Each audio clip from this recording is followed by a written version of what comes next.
Y el siguiente miedo está obviamente en Ágata. Esta niña en su época fue tachada de ser una bruja. Ella también tenía miedo a no pertenecer. Transformó ese miedo en ira. Nos muestra muy claramente que el miedo es un mensaje. Y lo descubrimos gracias a Norman. Norman quiere acabar con esto de una sola vez. Él ha logrado conversar con los zombies y le pide al líder mayor que los guíe para saber en dónde está enterrada Ágata. En esa época, como fue tachada de bruja, no fue enterrada en el cementerio, sino que su cuerpo fue dejado en el bosque. El zombie los guía hasta el punto en el que está y de aquí en adelante Norman actúa solo, pero hace dos cosas gigantes. La bruja está desatada en su máxima ira, ha hecho una tormenta inmensa y Norman aquí incluso está recibiendo toda su agresividad. Él ha decidido desenmascarar todo el miedo que hay en esta historia, así que empieza a conversar con ella. En vez de leer el libro, que era lo que le decía a su tío, Norman lo que decide es contarle la historia de Ágata desde el punto donde él la está viendo.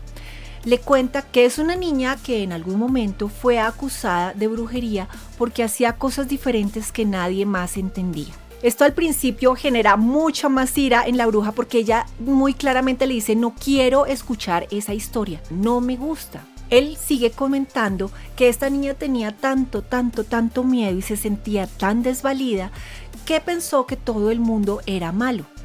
E incluso eso le hizo olvidar que había personas buenas, que había de pronto una mamá que la escuchaba, que había de pronto otras personas que pudieran haberla entendido.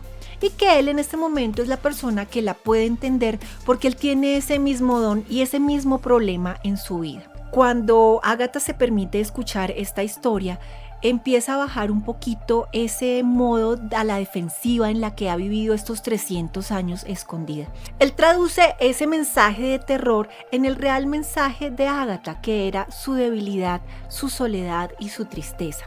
Y Norman hace otra cosa muy especial y es que la toma de la mano. Este acto es supremamente decisivo porque es lo que hace que Ágata deje la ira y vuelva a tener su forma de niña. Aquí lo que Norman ha hecho es una guerra química contra el miedo. Y vamos a verlo de una manera muy sencilla. El miedo nos mantiene en un mensaje de alerta. Ese tipo de química dentro de nuestro cuerpo se contrarresta con química. Cuando Norman le da la mano a Ágata, lo que genera es oxitocina. Y este químico hace que baje todo el resto del sistema de alerta. Esto permite que Ágata pueda hablar de manera sincera con Norman y entienda ella misma su propia historia.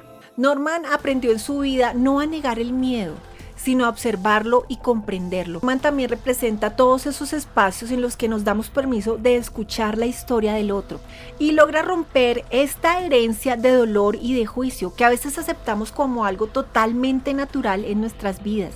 Norman es un claro mensaje de que hemos vivido casi como zombies durante generaciones, simplemente aceptando sin cuestionar los mensajes que nos hereda la cultura, la familia y los miedos colectivos. Ver la historia de Ágata y de Norman nos permite entender 4 lecciones muy importantes acerca del miedo. Una es que el miedo te convence de no ser digno de ser amado. Y esa historia puede cambiar solo si tomamos la decisión de ver nuestra historia sin esos filtros. 2. Te enfrentan a ciertas preguntas muy importantes. ¿Quién eres tú cuando no sientes miedo? ¿Cómo hablarías si no tuvieras miedo al juicio de los demás?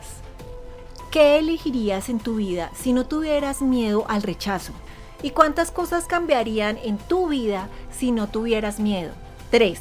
El rechazo y los juicios de los demás tienen todo que ver con los miedos que ellos mismos cargan y no con tu realidad ni con lo que tú eres. Y 4. Cuando te atacan, el desafío no es responder de la manera más fuerte, sino elegir cómo tú vas a transitar esa situación y cómo te vas a manejar tú. Afuera hay cientos de factores y tú no tienes el control sobre ninguno de ellos, pero tú tienes el control sobre tu actitud, sobre tu forma de pensar y sobre tu propia imagen. Así que puedes elegir cómo expresas tu miedo y tu valor y cómo enfrentas la vida de aquí en adelante.